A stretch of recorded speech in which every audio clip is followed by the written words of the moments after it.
부산 지역 땅값인 표준지 공시지가가 올해도 10% 이상 올랐습니다. 북한 재개발 지역과 시민공원 주변 등 개발 호재가 있는 지역을 중심으로 상승률이 컸습니다. 박준호 기자가 보도합니다. 올해 부산 지역 표준지 공시지가는 지난해보다 10.26% 상승했습니다. 서울 13.8%, 광주 10.7%에 이어 전국에서 세 번째로 컸습니다. 부산은 지난해에도 11.25%나 올랐는데 올해도 10% 넘게 올라 2년 연속 두 자릿수 상승률을 기록했습니다.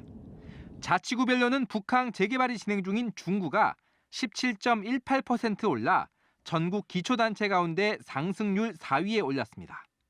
부산 진구도 시민공원 일대 재개발 사업과 전포 카페거리 활성화 등으로 16.33%나 올라 중구에 이어 전국 5위를 차지했습니다. 부산 지역 전체 표준지 가운데 1제곱미터당 2천만 원을 넘은 곳은 54곳으로 서면 금강제와 자리가 4,020만 원으로 가장 비쌌습니다. 이곳은 특히 지난해 2,760만 원에서 올해는 45.6%나 올랐습니다. 부산에서 가장 싼 땅은 개발 제한 구역인 금정구 오륜동 임야로 1제곱미터당 930원에 불과했습니다. 이번 공시지가는 국토교통부 누리집이나 시군구 민원실에서 열람할 수 있으며 아파트 등 공동주택은 오는 4월 30일 발표됩니다. MBC 뉴스 박준호입니다. 부산시와 부산상공회의소가 올 들어 처음으로 정책간담회를 가졌습니다. 가덕 신공항 건설과 일자리 창출 등에 힘을 모으기로 했지만 일부 사업에서는 서로 간의 인식차를 보이면서 난항이 예상되고 있습니다. 민성빈 기자가 취재했습니다. 2019년이 40일 지난 시점에 처음 열린 부산시와 부산상공회의소의 정책간담회. 지역 경제 활성화를 위해 가덕 신공항 건설과 2030 엑스포 유치 등에 함께 노력하기로 했습니다. 특히 청년들의 취업과 창업을 지원해 10,000개 이상의 일자리를 창출하는 사업을 올해도 공동 추진하기로 했습니다. 상공인 특별자금을 4천억 원으로 작년보다 2배로 확대를 하고 또 중소기업 정책자금 3,400억을 확보를 하고 또 창업펀드로 5천억 원을 확보를 하고 오늘 자리하신 많은 기업인 분들도 지역 청년들의 일자리 문제 해결에 적극 동참해 주시기를 당부드립니다. 지역 상공인들은 청약 조정 대상 지역 해제와 을숫도대교 통행료 할인 시간 연장 등도 부산시에 건의했습니다. 하지만 북항 재개발 지역 복합 리조트 개발에 대해서는 시와 상공계 사이에 인식 차이를 보여 추진에 어려움이 예상됩니다. 북한이 개방이 되기 시작하면은 이 북한에 대한 글로벌 투자자들은 관심이 있을 거고 그러면 오픈 카지노가 아니더라도 관심이 볼 것 같다 합니다. 또 부산 상위가 내놓은 10대 역점 과제에 대해 부산시에서 아쉽다는 평가가 나오면서 양측이 평소 소통이 잘 안 되는 것 아니냐는 우려가 나왔습니다. 부산 상위가 해운사들이 한 명씩을 더 채용하도록 설득해 5,000개의 일자리를 만들겠다는 내용은 강제성이 없는 캠페인성 구호에 가까운 것인 만큼 어떤 성과를 낼 수 있을지는 좀 더 지켜봐야 할 것으로 보입니다. MBC 뉴스 민성빈입니다. 정부의 탈원전 정책의 핵심인 동남권 원전 해체 연구소 유치를 위한 지자체 간의 경쟁이 치열해지고 있습니다. 앞으로 수백조 원대 시장이 형성될 것이란 전망으로 이 연구소가 지역의 미래 먹거리가 될 것이란 기대감 때문입니다. 송광모 기자가 소식 전합니다. 2,400억 원 규모로 지어질 국내 첫 원전 해체 연구소. 고리원전 1호기 해체가 결정된 부산에서는 연구소 유치 기대감도 높아지고 있습니다. 부산시는 고리원전 2, 3, 4호기가 오는 2023년 설계 수명을 다하기 때문에 원전 해체 연구소도 이곳 기장군에 설치해야 한다는 입장입니다. 부산시는 고리원전 1호기가 영구 폐쇄한 만큼 부산이 최적지라는 논리입니다. 유치 경쟁에 뛰어든 울산시는 원전 해체 기술이 풍부하다는 점, 경북 경주시는 원전 인프라가 밀집했다는 점을 강조하고 있습니다. 지자체들이 유치 경쟁에 안간힘을 쏟는 이유는 경제적 파급 효과가 그만큼 크기 때문입니다. 원전 한 기 해체에 무려 7,500억 원이 드는 만큼 여기 뛰어든 기업들도 수혜를 볼 거라는 것입니다. 우리 부산을 중심으로 해가지고 조선 기자재나 자동차 산업이 어려우니까 대체 전력 산업으로 가져야 될 부분이 이제 그런 쪽으로라고 보고 있거든요. 전 세계 원전 해체 산업은 앞으로 440조 원 규모로 커질 것으로 전망됩니다. 때문에 부산시와 울산시가 미래 먹거리 유치를 위해 공동으로 접경 지역 유치 카드까지 꺼내드는 모양새입니다. 다만 부산, 울산의 유치가 확실하다는 일부 보도에 대해 산업부는 결정된 건 아무것도 없다는 공식 입장을 밝혔습니다. 지역 경제의 블루오션이 될 원전 해체 연구소 유치를 위한 지역 경쟁이 치열해지는 가운데 정부는 다음 달 말까지 최종 입지를 확정할 방침입니다. MBC 뉴스 송광모입니다. 네, 다음은 오늘 신문 읽기 순서입니다. 먼저 국제신문 1면부터 보겠습니다. 올해 부산 지역에 입주하는 아파트 물량은 13년 만에 가장 많은 수준이지만 거래량은 최저 수준이어서 잔금을 내지 못하는 사례가 늘고 있다는 내용을 톱기사로 실었습니다. 지난 3년 동안 부동산 호황기를 맞아 분양이 이어졌던 아파트 공사가 올해 대부분 마무리됐지만 거래량이 계속 떨어지면서 기존에 살던 주택이 팔리지 않아 잔금을 치르는 데 어려움을 겪고 있다는 것입니다. 새집 마련을 꿈꾸던 1주택 실수요자들은 거래 급감에 집이 팔리지 않아서 마음고생이 심하다는 목소리도 전하고 있습니다. 네, 3면에 있는 기사입니다. 오는 2023년까지 부산시 초중고등학교 30곳이 사라진다는 내용입니다. 부산시 교육청은 적정 규모 학교 육성 계획을 발표했는데요. 학생 숫자가 급감하는 학교 30곳을 통폐합하고 거리가 가까운 학교 3곳을 묶어서 거점형으로 육성하겠다고 밝혔습니다. 이 같은 계획은 전국적인 학령 인구 감소 때문인데요. 특히 부산 지역 학령 인구가 빠른 속도로 줄어드는 동시에 지역 간의 불균형도 심해지고 있다고 전하고 있습니다. 네, 이번엔 부산일보입니다. 일면 기사인데요. 부산 금융 중심지를 육성하기 위해서 싱크탱크 역할을 할 가칭 부산국제금융진흥원 설립이 추진됩니다. 부산시는 올해 안에 부산국제금융센터에 부산국제금융진흥원을 설립하고 부산형 금융특화 모델 개발과 투자 설명회, 부산 유치 사업 등에 나설 계획입니다. 부산시는 오는 15일 부산금융중심지 10주년 세미나에서 이런 계획을 발표하고 남북경협 금융센터화 사업과 북한 문현 핀테크와 블록체인 특구 개발에도 나설 것이라고 전하고 있습니다. 마지막 3면입니다. 가덕 신공항 기획 기사인데요. 부산시가 재추진하고 있는 가덕 신공항을 위해선 총리실 검증과 대구 경북 지역 달래기 등의 숙제가 남아있다는 내용입니다. 아직 총리실 검증에 대한 구체적인 일정이나 방식이 알려지지 않고 있는 상황인데다 대구공항 통합 이전이 부지 선정도 제대로 못하고 있는 만큼 대구 경북 지역의 강력한 반대에도 부딪힐 수 있다는 것입니다. 김경수 경남지사의 법적 구속으로 경남이 밀양을 포기하고 가덕 신공항을 지지할지에 대한 전망도 엇갈리고 있다고 전하고 있습니다. 지금까지 오늘 신문 읽기였습니다. 아침부터 초미세먼지 농도가 나쁨 단계까지 올라 있습니다. 어제 중부지방 곳곳으로 말썽을 부리던 초미세먼지가 북풍을 타고 남쪽으로 내려온 데다 대기 정체까지 이어지겠는데요. 오후에는 대기 상층을 지나는 중국발 스모그의 일부가 추가로 유입되겠습니다. 오늘은 온종일 공기질이 탁할 것으로 보이니까요. 나오실 때 황사용 마스크를 꼭 착용하셔야겠습니다. 볼에 와닿는 공기가 한결 부드럽습니다. 오늘 아침 기온은 2도 안팎에서 출발하고 있고요. 한낮 기온은 10도로 예년 이맘때 기온과 비슷하겠습니다. 위성 영상입니다. 하늘에 구름은 적은 모습이지만 미세먼지로 인해 청명한 하늘을 보기는 어렵겠습니다. 한편 부산에는 건조 경보가 내려진 가운데 당분간 대기가 몹시 건조하겠습니다. 경남 내륙을 제외한 대부분 지역의 아침 기온이 영상권을 보이고 있습니다. 한낮 기온은 양산 10도, 울산과 창원이 9도로 어제보다 1, 2도가량 높겠습니다. 동해 남부 먼바다에는 풍랑 예비특보가 내려진 가운데 물결은 최고 3.5m까지 높게 일겠습니다. 내일 아침 기온은 오늘보다 조금 떨어지긴 하겠지만 한파 수준은 아니겠습니다. 모레 반가운 비 소식이 있긴 하지만 비의 양이 워낙 적어서 건조함을 완전히 해소시켜주기에는 부족하겠습니다. 충분한 수분 섭취로 건강관리 잘해주셔야겠고요. 또 크고 작은 화재가 나지 않도록 유의하시기 바랍니다. 날씨였습니다.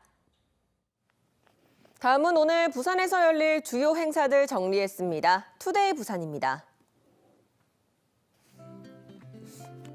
유엔은 물론 아세안 국가들의 조달 시장에 진출하기 위한 전략을 지역 기업에게 알려주기 위한 해외 공공 조달 시장 진출 모임이 오늘 오전 9시 부산경제진흥원 대회의실에서 열립니다. 오늘 모임에서는 공공 조달에 관심 있는 부산의 기업들이 대거 참가할 것으로 보이는데요. 유엔의 국제 입찰 연항과 미 연방 국가와 아세안 국가 조달 시장 진출 방안, 그리고 성공과 실패 사례 등을 분석하고 전략을 위한 교육도 실시됩니다.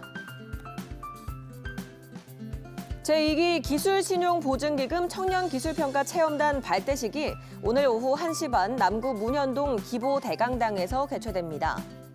오늘 발대식에는 체험단에 최종 선발된 229명의 청년들이 참가하고 이들은 전국 65개 기술신보 영업점에서 3개월 동안 일하면서 중소벤처기업 탐방과 홍보 체험기 작성 등을 하게 됩니다.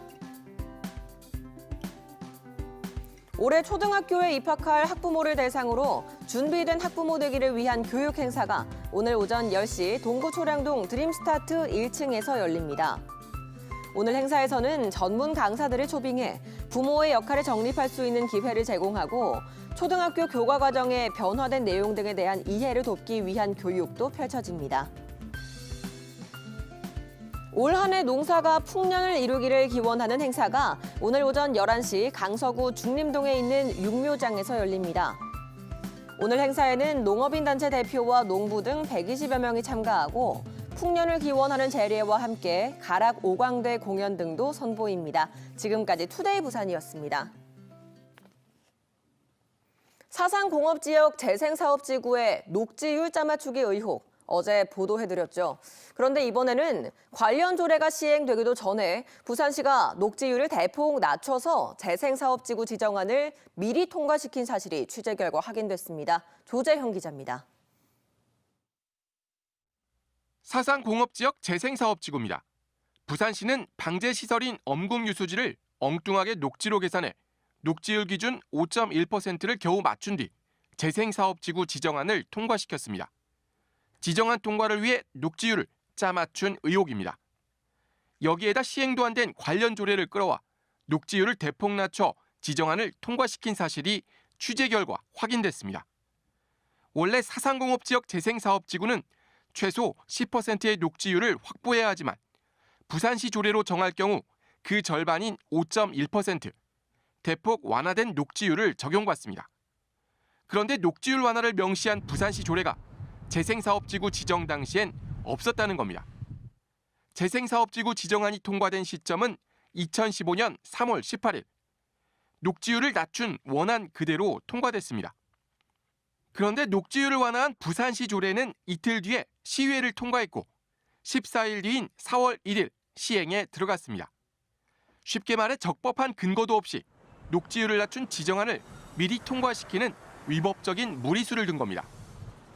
위원회에서 아마 그거는 당연히 되는 걸로 해가 조치 계획을 심의를 했다 해가지고 조례가 만약에 개정이 안 됐으면은 저희가 지정 고시를 하지는 않았겠죠. 이후 감사원 감사에서도 이 문제가 지적됐지만 부산시는 이 또한 무시한 것으로 드러났습니다. 특단의 조치가 분명히 필요할 것 같고요. 이렇게 만약에 공단이 개발되어진다면 부산의 다른 공단이 만들어질 때도 또 동일한 방식으로 이렇게 적용이 되면 부산은 모든 공단이 공원 녹지가 없는 공단이. 녹지율을 낮추고 짜맞추기한 의혹에 휩싸인 부산시의 구호는 사상공업지역을 쾌적한 첨단 산업단지로 탈바꿈하는 겁니다. MBC 뉴스 조지영입니다. 간편식의 인기가 정말 심상치 않습니다. 즉석밥 매출이 인스턴트 음식의 지존인 컵라면을 뛰어넘는가 하면 단순히 데워 먹기만 하는 게 아니라 요리하는 재미까지 더할 수 있는 이른바 밀키트 제품도 더 다양해지고 있습니다. 야무진 경제 정은주 기자입니다. 시내 한 백화점의 반찬 가게. 각종 무침류부터 볶음, 국까지 반찬 100여 종이 판매되고 있습니다. 이 반찬 가게의 경우 개점 2년 만에 매출이 2배 이상 올랐습니다. 시간상도 그렇고 아니면은 재료나 이런 거를 사다 보면 아무래도 비용이 더 많이 드니까 직접 이제 해먹는 경우가 거의 없죠. 없고 다 사서 이렇게 먹는 게 거의 대부분이에요. 간편식계의 조상격인 가정식 반찬은 물론이고 도시락과 각종 즉석밥에 밀키트 제품까지 간편식 시장이 급속하게 성장하고 있습니다. 대형마트의 즉석밥 코너입니다. 흰쌀밥에 현미, 각종 덮밥, 컵밥까지 수십여 종의 매대를 점령했습니다. 한 대형마트에서는 지난해 사상 처음으로 즉석밥 매출이 컵라면을 뛰어넘기도 했습니다. 또 라면 매출 신장률은 한 자릿수에 머무는 데 비해 즉석밥 매출은 2자릿수 성장세를 이어가고 있습니다. 간편하게 먹는 데 그치지 않고 요리 과정을 간단하게나마 직접 즐기고 싶은 소비자들에게는 요즘 이런 밀키트 제품이 인기입니다. 식사 세트라는 뜻의 밀키트는 기본 손질이 된 각종 재료와 소스, 요리법까지 한 팩 안에 들어 있습니다. 이곳에서 판매 중인 밀키트 종류만 한 해 평균 70여 종. 판매량이 늘면서 신선식품 매장 한 켠에 있던 판매대가 전용 공간으로 확대되기도 했습니다. 데워 먹거나 직접 조리해 먹거나 간편식 시장이 확대되면서 2년 전 2조 1,000억 원대였던 시장 규모가 지난해에는 3조 원을 넘었을 것으로 업계에서는 추산하고 있습니다. MBC 뉴스 정은주입니다.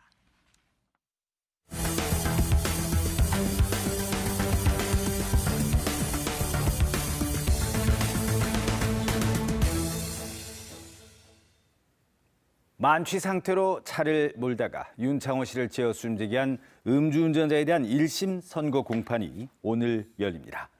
부산지법 동부지원은 지난해 9월 혈중 알코올 농도 0.181%의 만취 상태로 새벽 시간 차를 몰다가 윤 씨를 친 혐의로 기소된 27살 박모 씨에 대한 1심 선고를 예정대로 오늘 오전 11시에 내릴 예정이라고 밝혔습니다. 앞서 법원은 추가 심리가 필요하다며 선고를 한 차례 연기했으며 검찰은 박 씨에게 징역 10년을 구형했습니다. 해운대경찰서는 음주 단속을 피하려고 차를 후진하다가 오토바이 운전자를 친 혐의로 36살 A씨를 불구속 입건했습니다. A씨는 지난 5일 새벽 1시 반쯤 해운대구 중동 지하차도에서 면허 정지 수준인 혈중 알코올 농도 0.09% 상태로 운전을 하던 중 음주 단속을 피하려고 갑자기 후진을 하다가 뒤따라오던 오토바이 운전자 32살 김모 씨에게 중상을 입힌 혐의를 받고 있습니다.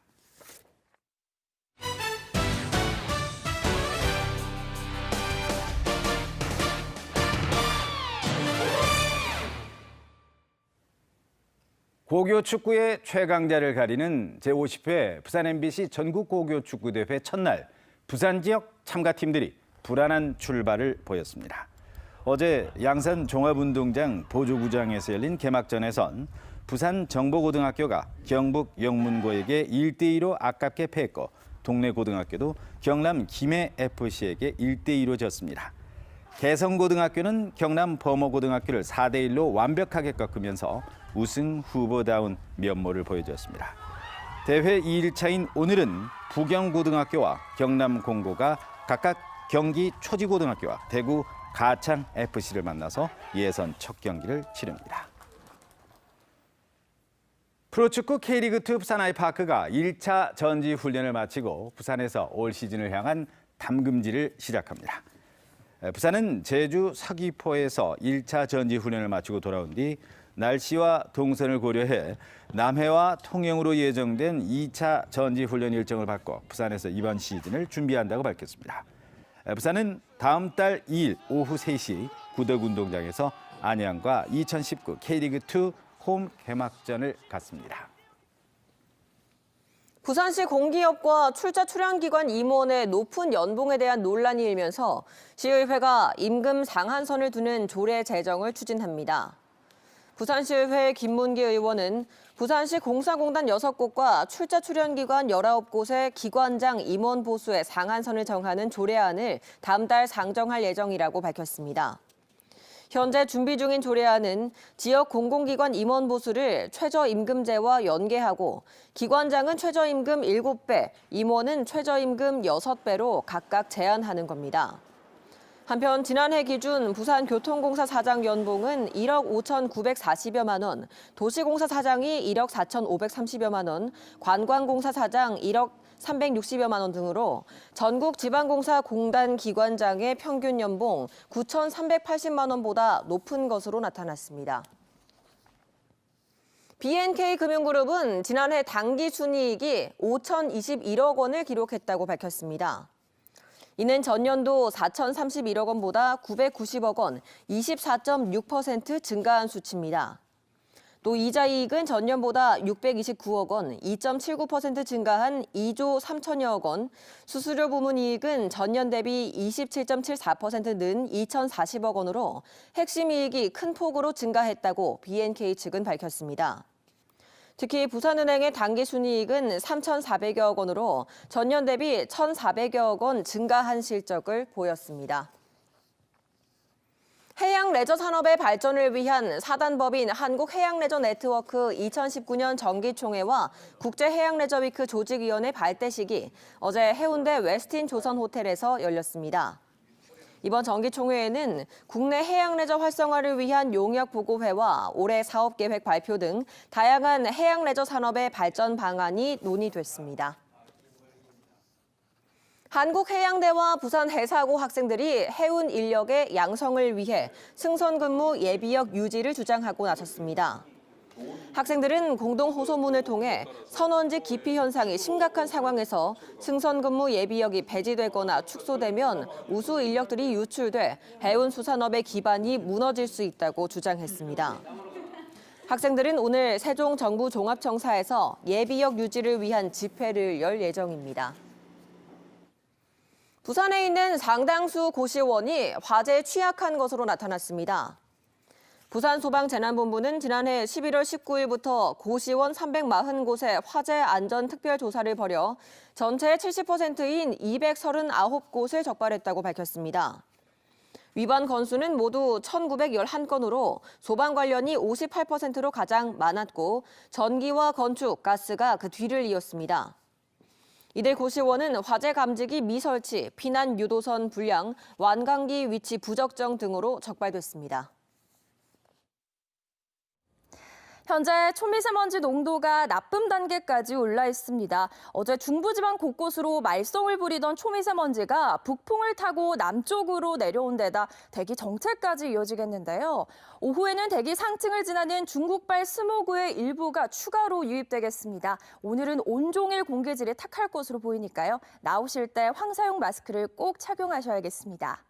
볼에 와닿는 공기가 한결 부드럽습니다. 아침 기온은 2도 안팎, 한낮 기온은 10도까지 올라 예년 이맘때 기온과 비슷하겠는데요. 단 건조 경보가 내려질 정도로 대기가 몹시 건조한 상태입니다. 내일 아침 기온은 오늘보다 조금 떨어지긴 하겠지만 한파 수준은 아니겠습니다. 모레 반가운 비 소식이 있긴 하지만 비의 양이 워낙 적어서 건조함을 완전히 해소시켜주기에는 부족하겠습니다. 날씨였습니다.